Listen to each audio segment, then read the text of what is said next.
In un mondo di rally, che allora vedeva vincenti le Alpine Renault, le Lancia Fulvia, le Mini Cooper, tutto a un colpo appare questa astronave. Una macchina che proietta tutte le altre indietro di 100 anni. Diventa allora la famosa bestia da battere, la macchina vincente su tutti i territori, su tutti gli sterrati, su tutti gli asfalti, sulla neve, ovunque nel mondo dei rally.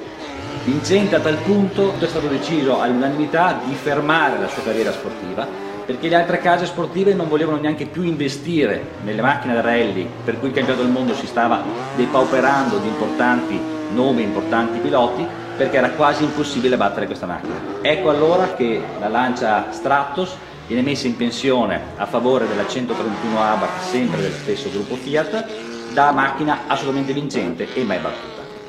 La genesi del motore della Lancia Stratos, una delle macchine più vincenti di tutti i tempi nei rally, è molto particolare.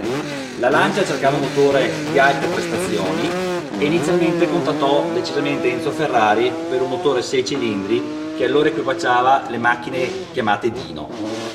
Enzo Ferrari non volle subito dire di sì, anche per la produzione era impegnativa, ed ecco allora che dalla Lancia, con un colpo anche di teatro, contattarono la Maserati, allora possedevano anche loro un motore 6 cilindri che poi equipaggiò la Merak, e fecero di tutto per far sapere a Ferrari che c'era questa trattativa già molto avanti nei tempi. Enzo Ferrari, di fronte a una prospettiva simile, cioè che la Maserati, la acerrima nemica, fornisse motori vincenti seppur nei rally alla casa madre, richiamò subito gli uomini Lancia e l'accordo fu trovato in pochissimo tempo. Unica contropartita, al di là di quella finanziaria, fu che Sandro Munari, allora il pilota più vincente al mondo nei rally, fosse prestato gratuitamente alla Ferrari per alcune corse su strada, soprattutto per la targa Florio.